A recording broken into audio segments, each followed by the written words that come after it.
There is something you do every single day without realizing it that is silently destroying everything you want most in life. You won't find it on lists of bad habits. No one is going to warn you about it on social media. And the worst part? The smarter you are, the more you suffer from it. This thing has a name, and that name is indecision. In 2000, two American researchers conducted a simple experiment in a grocery store. They set up two jam-tasting booths. One offered 24 flavors, the other offered only 6. Guess what happened? The booth with 24 flavors attracted more people. 60% of shoppers stopped to look. It looked like a massive success. But when it came down to actually buying, only 3% walked away with a jar. Meanwhile, at the booth with 6 flavors, 30% of people made a purchase, 10 times more sales, with fewer options. This experiment, led by psychologists Sheena Iyengar and Mark Lepper, became known as the paradox of choice. And it revealed something that science is still trying to process. An excess of options paralyzes people, literally. Now think with me. If a simple choice of jam can lock up the human brain, what happens when the choice is about your career, your relationships, or your life's purpose? What happens when you have access to 1,000 possibilities, watch others live out every single one of them on social media, and still have to decide which path is yours? The answer, for most people, is always the same. You don't decide anything. You postpone it. You research more. You wait for the right moment. You ask for everyone's opinion, and in the end, time passes. Your dreams remain trapped in your notebook, and you stay exactly in the same place. Today we are going to talk about that, about the real cost of indecision, about how an entire generation is being paralyzed by a problem no one is properly naming, and about what a young Japanese man, a carpenter grandfather, and a forgotten samurai school deep in the Japanese countryside have to teach us about it. If you haven't subscribed to this channel yet, do it right now. Hit the subscribe button, leave a like on this video, and comment down below. What is the decision you are putting off? Because this video was made for you. Chapter 1. The Weight of Tokyo. Haruto Nakamura was 18 years old and lived in Shimokitazawa, a Tokyo neighborhood known for its second-hand bookstores, tiny cafes, independent theaters, and artists who still believed that creating was enough to make a living. He passed by all of this every single day on his way to school, and every day he ignored it. Not because he didn't like it, but because he had learned over time that liking certain things was a luxury he couldn't yet afford. Haruto was a high school senior. In Japan, that means one thing: the Juken, the period of intensive preparation for university entrance exams. The moment when the future stops being abstract and becomes a test with a fixed date. Haruto's father, Kenji, was a lawyer, a 20-year career, an office in Shinjuku. A man who woke up early, slept late, and never complained. Not because he was happy with everything, but because he had learned that stability was the most honest way to love his family. He never told his son, "You are going to study to be a lawyer." He didn't need to.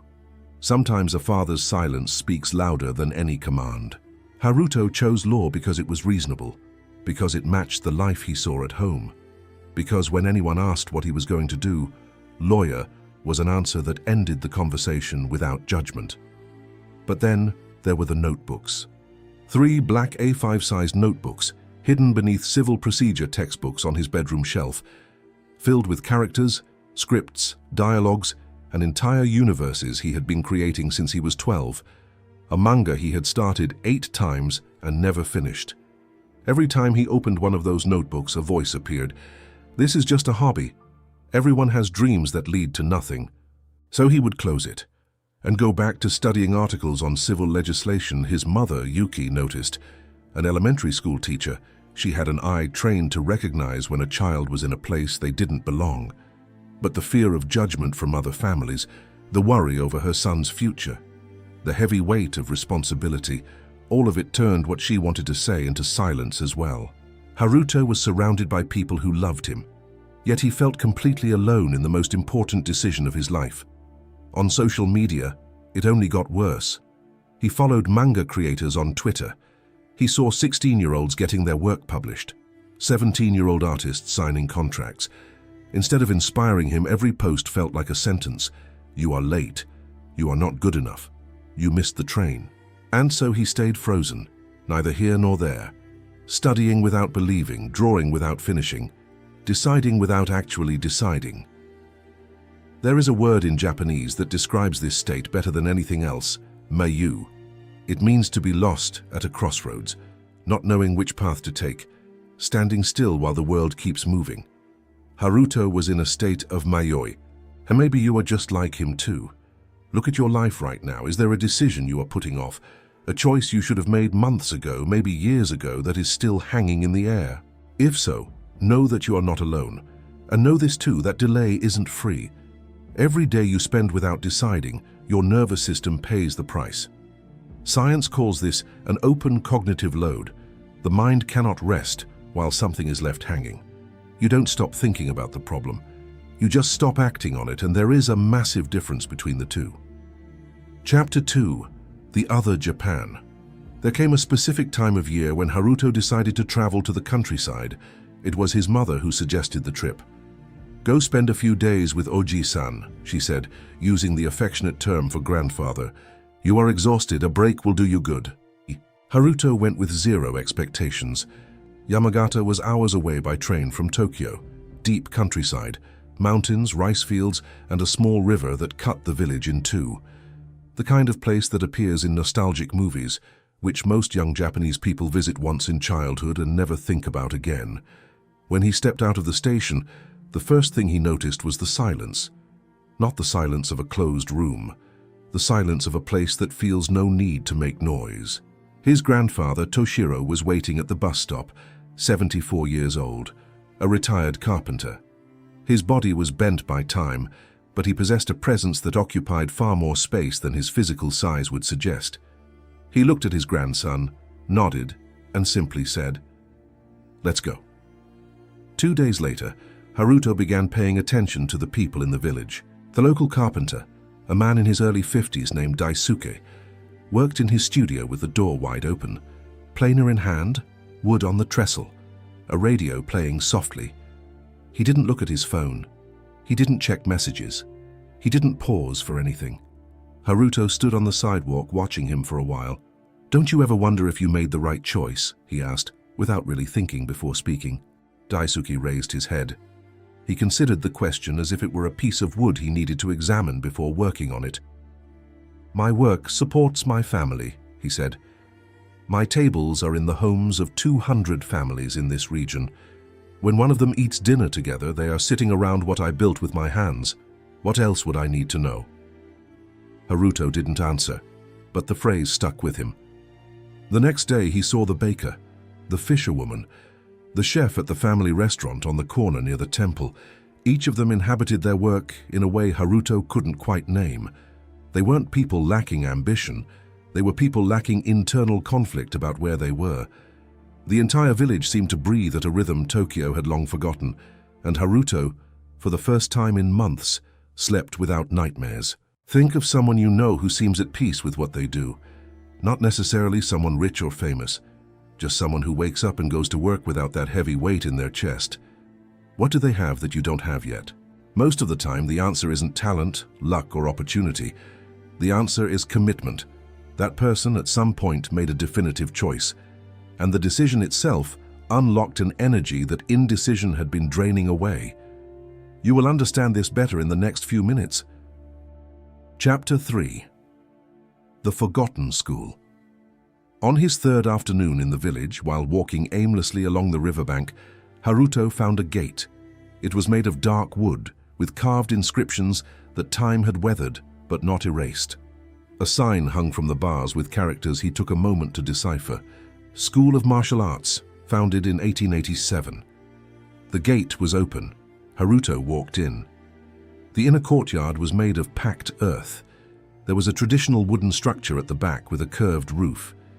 The interior walls bore the marks of training, rusted rings, a cracked mirror in a corner, and on the shelves, protected by thin glass and time, lay books and scrolls. He drew closer. One of the scrolls was partially open. The calligraphy was dense and ancient yet legible, and one sentence leapt out at him. "Hesitation is the shadow of the warrior without a center. The man who does not decide has already been defeated before entering combat. Haruto stood frozen before those words for a long time. Then he began to read more. The texts spoke of Bushido, the samurai code of conduct, not as forced rules, but as a philosophy of life forged from the awareness that time is finite and that every moment wasted in hesitation is a moment that death can claim. The samurai lived with death as a constant companion. This didn't make them desperate, it made them clear. There was a margin note on one of the texts, written in a different, more recent ink. Kakugo, the awakening to resolution. It is not the absence of fear, it is acting despite it. Kakugo. Haruto repeated the word in a whisper. And then he realized someone else was in the room. An old man sitting in a dimly lit corner, repairing something with his hands. He wasn't startled by Haruto's presence. It felt like he had been waiting. "You read the text on hesitation," the man said. "I did," Haruto replied. "And what do you do with that, with your hesitation?" Haruto opened his mouth, then closed it. The question was too simple to have an easy answer. The man nodded, as if the lack of an answer was an answer in itself. "Come back tomorrow if you like," he said, returning to his work. Haruto left the school with more questions than he had entered with, but there was something different about the weight of these questions. They didn't feel crushing, they felt necessary. There is a concept in Japanese called kakugo. It is generally translated as resolution or absolute commitment, but the literal translation is far more powerful, awakening to what is right in front of you. The samurai understood that clarity does not precede action. Clarity emerges from action. You aren't going to discover your path by thinking about it endlessly. You're going to discover it by walking. Is there something small and concrete you could do today toward that decision you are putting off? One step, just one. It doesn't need to be perfect. It just needs to be real.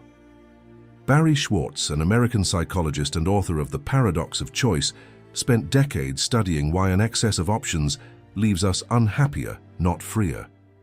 In his research, he identified two human profiles: the maximizers, who need to find the absolute best possible option before acting, and the satisficers, who identify an option that is good enough and move forward.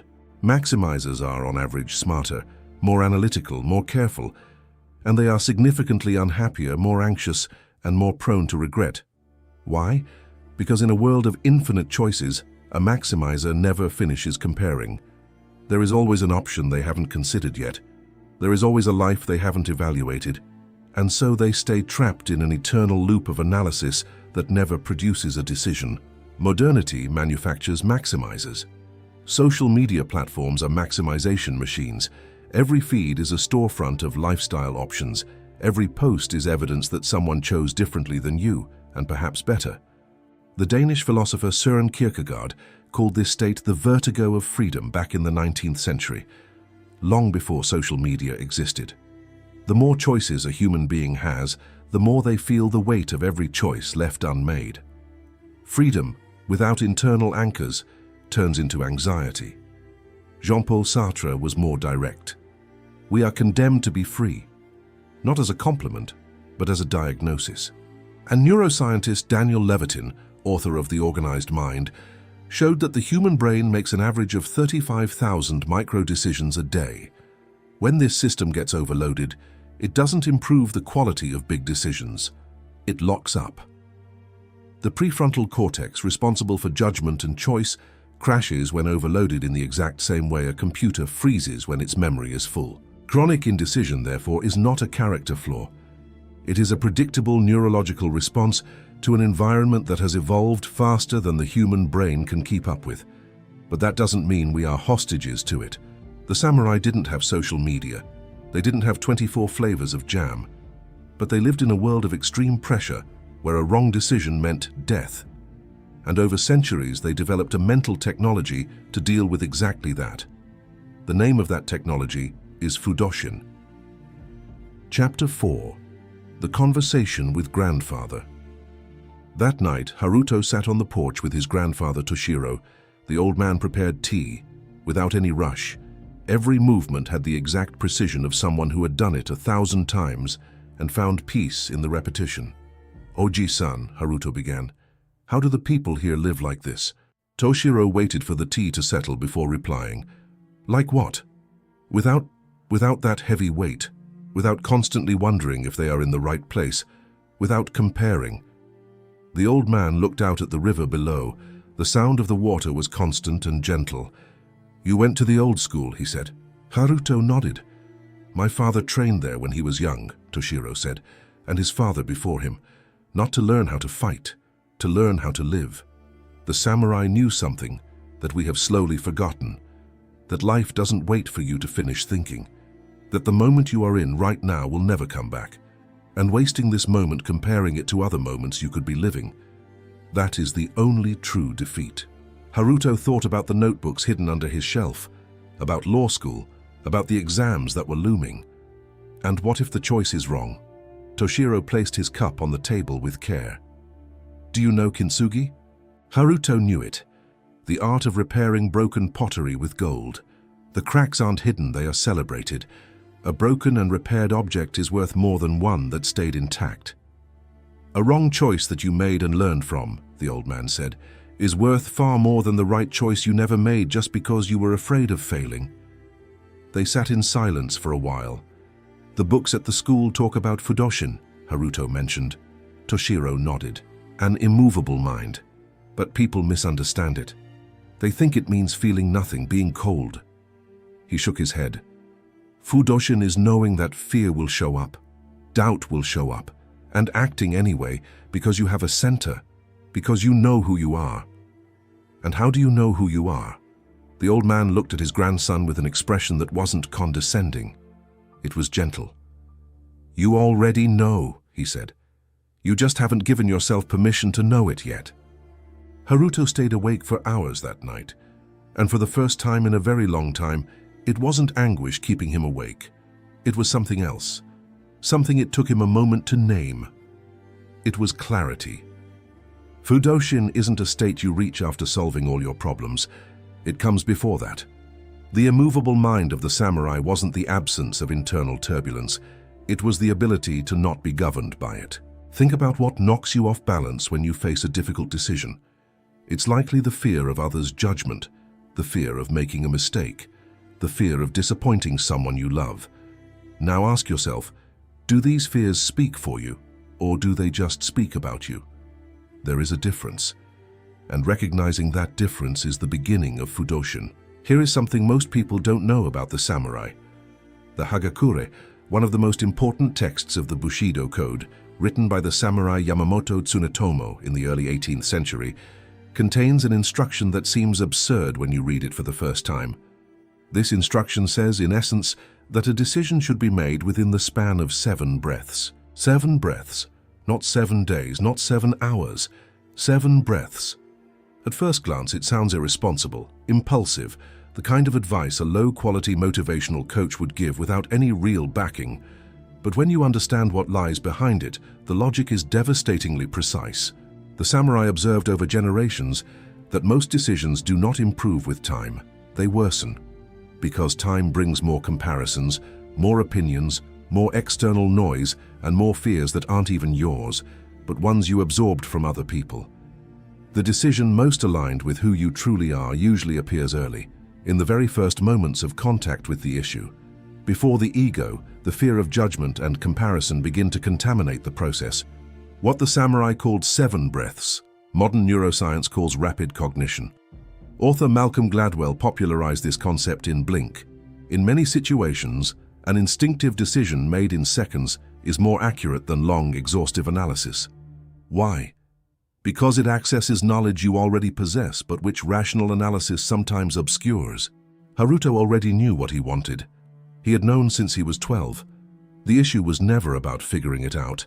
It was about having the courage to stop pretending he didn't know.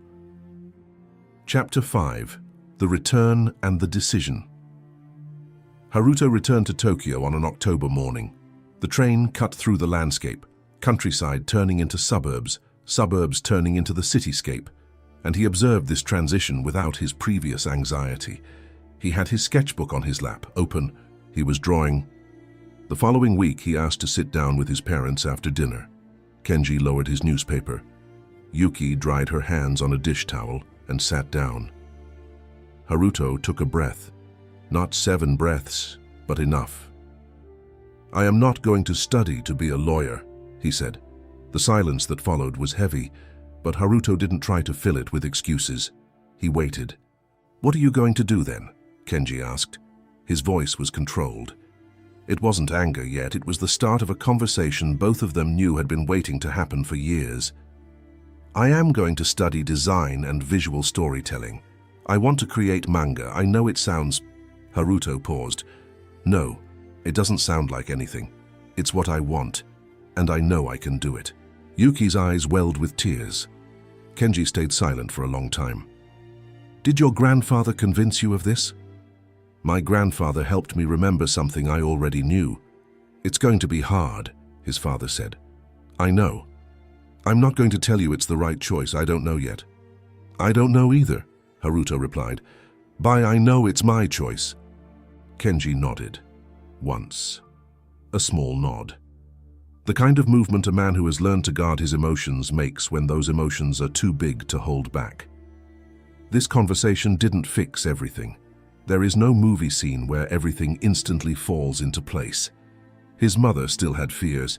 His father still had doubts. Haruto still had a long road ahead of him. But that night, for the first time in years, he opened his black notebook and made it all the way to page 32 of the manga he had abandoned 8 times. And he kept going. That is kakugo. It is not the arrival. It is the commitment to the departure. In Japanese culture, there is immense pressure on young people. Parents want them to be successful, study hard, and become renowned professionals. So it is extremely difficult for youth to simply follow their dreams, especially when that dream offers no absolute certainty of a successful future. Haruto was lucky to have parents who understood him, even if they didn't agree 100%, but he would still have to face the judgments of society. Is there a decision in your life that you already know the answer to, but still haven't made? Not the one you need to research more, the one you already know.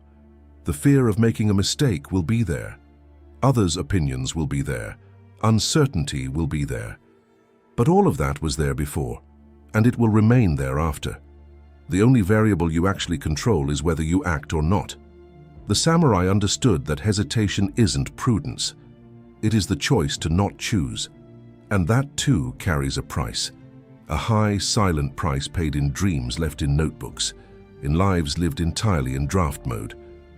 What is your black notebook? What are you hiding underneath textbooks that aren't yours? Haruto wasn't born different from you.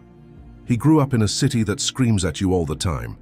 He grew up with a father who loved him deeply, but knew very little about how to express it. He grew up with dreams he had learned to feel ashamed of, with an invisible pressure that was never explicit but infused in everything. And like most people, he wasn't paralyzed by a lack of talent or intelligence.